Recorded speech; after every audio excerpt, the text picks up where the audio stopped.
The new year could give you new ways to improve your regular visits to the doctor. Americans' top resolutions for 2018 may not be a huge surprise. 37% want to eat healthier and get more exercise. 24% plan to take better care of themselves. For many, that means an annual physical. The average doctor's visit lasts 22 minutes.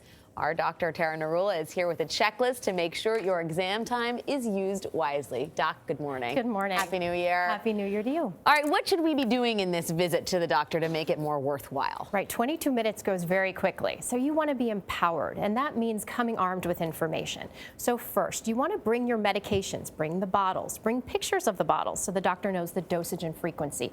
Talk to your family before your visit. Ask, did your Aunt Fran have a thyroid problem? Does your mother have high blood pressure? That's very important. You also want to get copies of all your records. I can't tell you how many people have no idea what their chest x-ray showed that they had a year ago, or their stress test. That information is very useful. Keep those copies, bring all that information to your visit. And then you want to keep a diary of your symptoms. So when did they start? What did they feel like? All of that will be helpful. And last but not least, you may want to bring a friend or family member who can help take notes and listen, because lots of times when you're in the office, the information goes in one ear and out the other. You're very overwhelmed. Having someone there who can kind of corroborate symptoms, add information, and keep notes is useful.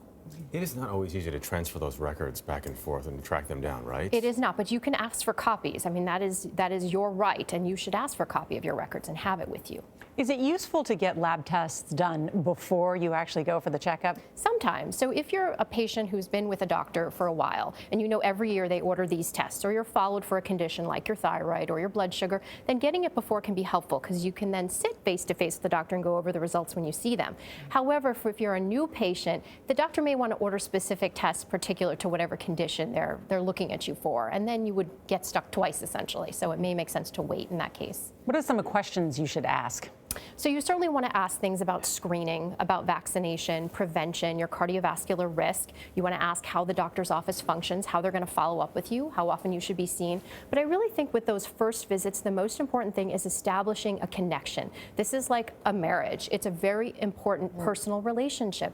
You're emotionally vulnerable. You're physically vulnerable. You want to know, is this someone who's going to listen to me, who communicates in a way that I understand, and who responds to my concerns in a way that's appropriate? What is the latest thinking, and what is your thinking on the annual checkups and how often you should see your doctor? So there are pros and cons. I mean, there is evidence that says it really doesn't decrease death or illness. It can waste time and money. It can lead to kind of overdiagnosis and overtreatment.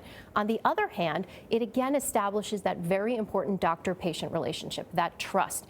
And time is valuable. So when you see someone year to year, you can tell, you know what, they don't really seem the same. Maybe there is some underlying depression going on. That mole that I saw last year is a little bit different this year.